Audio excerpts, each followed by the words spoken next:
Hi everyone. So today, as Mercury joins Venus, and we have this new moon in Gemini, Mercury and Venus squaring Neptune, there's a particular inspiration I want to share. When we look at Mercury and Gemini in general, we're looking at the medium of communication. So communication is something that I'm doing right now with my speaking. It's something we do with our hands. It's how we express. We're conveying gestures, information. And by extension, beyond our voice and our body and our facial expressions and all the subtle ways in which we communicate and convey information, we have the extension of that by way of the objects and the things, the mediums that we use to communicate. And it's all around us. This is why Mercury retrogrades are kind of crazy, because everything in a way is a medium of communication. So we have our phones. Our phones are mediums of communication. We call someone, we text someone. There are all these aspects to our reality and these technologies that, not so much because they're technology, but so much their function.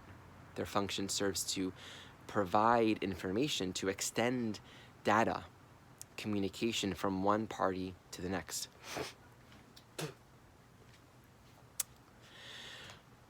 And the thing with Gemini is it's very, very easy to get caught up and stuck in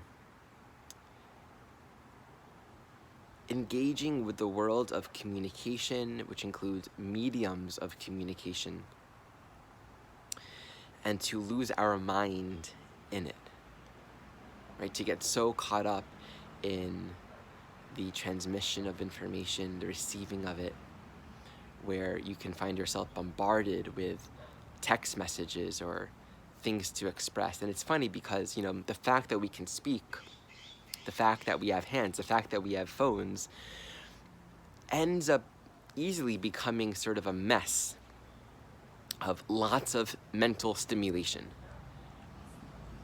And with that, it's very easy to feel that our sense of peace, our sense of restfulness is lost with all the things that we're bombarded with, that are all around us, that we're constantly using. We have the Gemini archetype, which squares Virgo and Pisces. And so the Virgo square, of course, speaks to everything's a thing, and you work with it. You learn how to adjust it. You learn how to, operate it. You learn how to use it so that these instruments are functional. What's the point of a phone if you don't know how to use it, if you can't fix it, if you can't engage with these vehicles of communication? The same thing with our body. The Gemini Virgo square says, refine your instrument, learn how to use it, learn how to work with it so it's functional. And the Gemini Pisces square says, there's no value or meaning or purpose in these mediums of communication other than unity, other than serving the truth of love. Otherwise, anything relative to Pisces is where that thing can become its own God. It can become its own meaning, stripped from the greater truth of what's actually going on here. And so the challenge with this Venus retrograde, especially right now with Mercury there and this new moon in Gemini, and we'll have the Sun soon joining the square with Neptune, is where we can develop a certain materialism and getting lost in the words, the things, the mediums, while forgetting that the truth, the essence, that which everything is meant to reveal and bring out, is love. And so we can, for example, feel like, oh, I have all these things that I need to do, all these emails to respond to, all these texts, or I text someone, they're not responding to me, all these different psychological dynamics where we become possessive and sort of caught in the world of Gemini, the world of communicating and all the things that we use to communicate. And when we forget that the function of the body, the function of the hands, the function of all these devices is not to serve its own goal, but it's to convey and communicate the truth of unity. It's to make accessible, it's to create a bridge between these seeming separate vehicles, these individualities of me, of you, of everything and everyone in our life. To share knowledge, to share information, to convey ideas that reveal and bring the mind closer to an understanding and appreciation of oneness. So that's something that I'm learning to do in my own life. I have a phone. I have a computer. What's it for? What's the point of it? If I'm using it with joy, if I'm connecting with a sense of, this is what Spirit wants to do through me, to make music, to share beautiful thoughts and teachings, to be accessible to people, to convey ideas and communicate spiritual teachings that support people on their own journey, to meet with clients, to be able to communicate, to have a good microphone so that my communication is clear in my sessions, connecting with this sense of purpose and joy that's really specific to my own journey. It allows me to use these mediums of communication that support each person on their journey. And thus, the Gemini function serves love, it serves healing, it serves togetherness. And it doesn't always have to be, like I'm doing something for something.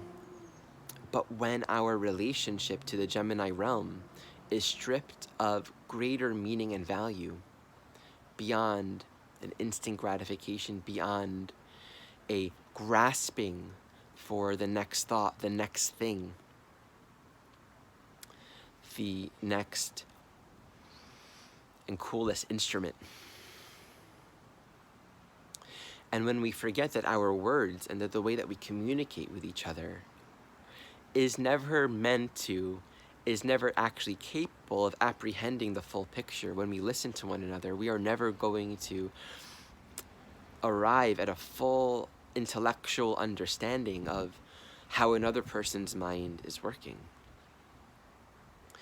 Rather, the gift of these individual beings communicating and sharing with another, it just constantly expands our understanding of this world, of this reality of who we are and what we're doing here. And it's so easy for miscommunication, for misunderstanding, to get caught up in the mediums and in the expressions of words, and to forget its function, to forget its purpose. So a blessing and a perspective that I want to share with all of us is to allow this time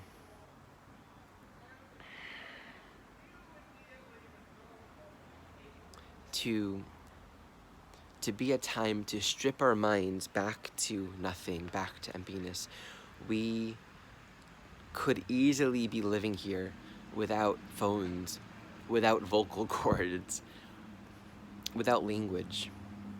And if we have them, if we're using them, what is the best way to use them? Is it fostering peace?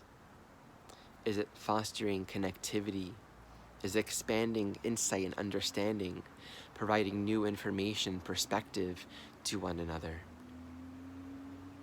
Or is it creating more convolution, trying to force our own agendas, attaching ourselves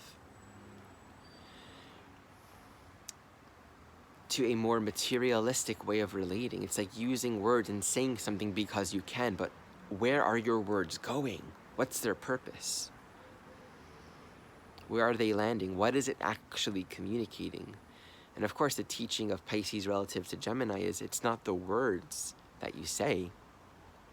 It's not there's no such thing as something purely linear and objective written on paper. The words and the expressions are conveying something much more deeper than just the words. Everything is communicating. Everything, our breath is communicating. Our thoughts, which connect with our breath, reflect itself, express itself in our words and how we speak, even if we're texting. The energy and the presence where our minds truly are? Are they in division? Are they seeking to find unity through the words, through the communication, through the things? Or are the things and the words revealing and expressing the truth of unity? And in that sense, they're healing. And please recognize that this doesn't mean that everything has to be about, this overt sense of healing and togetherness. It's just love. Love is joy. Love is contentment. Love is peace. And Venus is always peace. Venus is resting here in form without materializing form as its own God. So this prayer and this blessing for all of us is to be in balance and to remember and redesignate our voice, our words, our thoughts, the things that we have to convey information for what's truly of value. Because all of this can go. All of this can go. Your phone can break, computer can break, you can lose your voice. There are zillions of things that can happen within time and space that in a snap of a finger take away the mediums of communication that we just take for granted. And so while we have it, while we're here, how do we choose to be in relationship to it? And thus, how do we choose to be in relationship to one another?